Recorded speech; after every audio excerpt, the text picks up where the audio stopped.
साल 2019 में स्मृति ईरानी ने अमेठी से राहुल गांधी को हराकर सभी को चौंका दिया था। इसके बाद स्मृति ईरानी का कॉन्फिडेंस काफ़ी बढ़ गया, लेकिन राहुल गांधी ने पिछले 2-3 सालों में अपनी छवि बदल दी है भारत जोड़ो यात्रा के जरिए, और बदली छवि के सहारे हर कोई यही आकलन कर रहा है कि राहुल गांधी अमेठी में वापसी कर सकते हैं।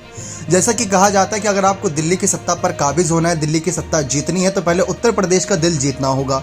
और ऐसे में इसी वजह से राहुल गांधी हो या सोनिया गांधी, हर कोई उत्तर प्रदेश से हुंकार झोर बढ़ता है और खुद पीएम मोदी वाराणसी से चुनाव लड़ते हैं।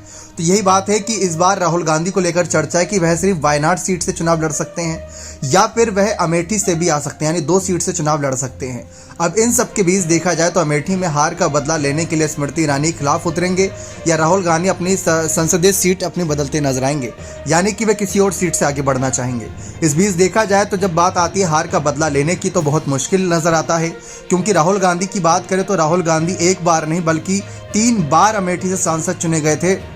साल 2004 के बाद से लगातार राहुल गांधी सांसद थे, 2014 में भी चुने गए, 2019 में हार का सामना करना पड़ा। ये मोदी लहर की वजह थी या स्मृति ईरानी का दमखम था? और इस बार तो बीजेपी ने वहां पर अच्छा काम करके अपने काम के जरिए वोट मांगना शुरू कर दिया, यानी मोदी लहर के नाम पर तो वोट मांगेंगे ही मांगेंगे। स्मृति ईरानी ने कुछ ऐसे काम भी किए हैं जिसके दम पर अब वो वोट मांग सकती हैं। तो वही चीज राहुल गांधी के लिए और मुसीबत का विषय है। दरअसल वहां पर देखा जाए तो हालात ये भी बने हुए हैं कि वहां पर सपा और बसपा अपने कैंडिडेट नहीं उतारती, ये उनका फैसला रहता है। लेकिन अगर बसपा अकेले चुनाव लड़ेगी और बसपा ने भी अपना कैंडिडेट उतार दिया तो मुसीबतें और थोड़ी बढ़ सकती है, क्योंकि अगर देखा जाए तो बसपा हमेशा से ही 2014 की बात कर ले तो 2014 में बसपा ने जब कैंडिडेट उतारा था तो उनके कैंडिडेट को 57,000 वोट मिले थे, और जो 2019 में स्मृति ईरानी जीती थी वो वोटों का जीत का आंकड़ा 55,000 था। यानी जो बसपा के वोटर्स थे उसने कहीं ना कहीं बीजेपी का साथ दे दिया था एक तरीके से देखा जाए तो, जिसकी वजह से यहाँ पर पूरा समीकरण बदलता नजर आया था। अब यही बात चल रही है कि स्मृति ईरानी क्या दोबारा से राहुल गांधी को हरा पाएंगी? तो बीजेपी के नेता तो ये बात कह रहे हैं कि हम जरूर हराएंगे, क्योंकि राहुल गांधी को उत्तर प्रदेश में कोई सीरियसली लेता ही नहीं।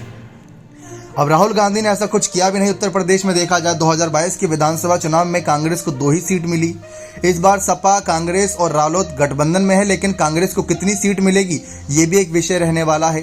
तो यहाँ पर राहुल गांधी की जीत और हार को लेकर सब कयास लगा रहे हैं, लेकिन ये बात तय है कि अगर राहुल पीएम बनने की ओर देख रहे हैं तो उत्तर प्रदेश से चुनाव लड़ना एक उनकी मजबूरी बन सकती है या फिर एक जरूरत बन सकती है। देखते हैं कि अमेठी में राहुल गांधी की वापसी होगी या स्मृति ईरानी उनको दोबारा हरा देंगी। आपकी क्या राय इस मसले पर अपने कमेंट सेक्शन में जोड़ दीजिएगा। बहुत बहुत धन्यवाद।